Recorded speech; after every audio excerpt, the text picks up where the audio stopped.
Sebo mukadde waffe Bishop Matiya Ssekabanja, Sebo Vicar General waffe Singa Richard Kayondo, Bwana mukulu waffe wawano Father Godfrey Owa, Sebo abasaserdoti mwenna, bannaddiini, your sisters and our brothers, abantu ba Katonda mwenna,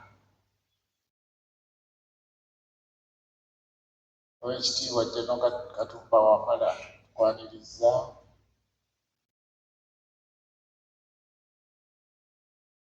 atudde ne Mwami Charles Makumba omutaka wa wano, ate ne Mwami Augustine Kasozi. Sebo webale okujja.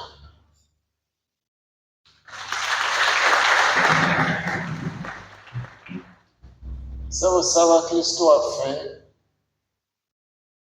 Dr. Augustine Kato, kwaniriza nnyo, webale okukunga abakristo bonna essaza ly'e Lugazi ne bajja okubeerawo ku mukolo guno omukulu. Bassebo ne bannyabo, bwe twasima omusingi ogwa Kereziya eno, omulamwa gwe twatambulirako gwali guva mu kitabo kya Haggayi, soma erisooka olunyiriri olw'omunaana. Katonda yamugamba bw'ati, tigamba abantu balinnye olusozi, baleete emiti, banzimbire enju, omwo mwe nnaasanyukira era mwe nnaayimanga erinnya lyange okugulumizibwa era n'okubawa bye mwetaaga n'omukisa. Twatambulira ku mulamu ogwo ne tukoowoola abantu balinnye olusozi bateme emiti, naye ku mulembe guno baleeta mataffaali n'ebyuma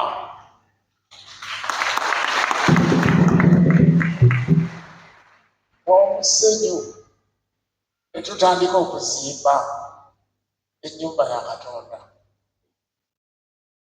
Olwaleero tusanyuka kubanga Katonda kye yatutuma tukituukiriza.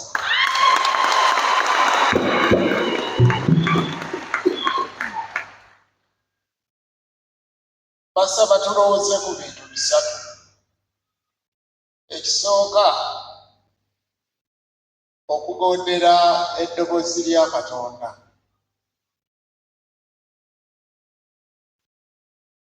Oyinza okuwulira eddoboozi lya Katonda nga liyita mu muntu omulala, ne weesuulirayo gwa naggamba ggwe n'otafaayo. Eddoboozi lya Katonda ffe ab'esseeta twaliwulira.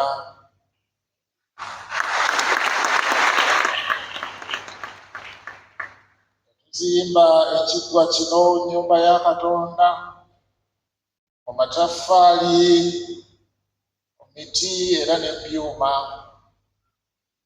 Naye ate ekisinga byonna, ffe ffennyini kigo kya Katonda twezimba Omukama asobole okubeera mu ffe ennaku zonna.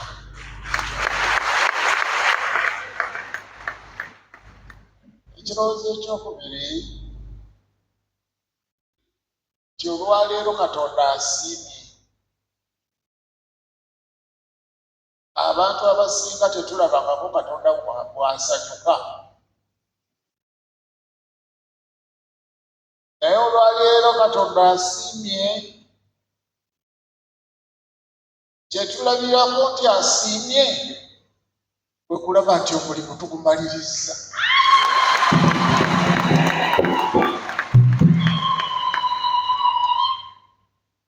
Ekyokusatu,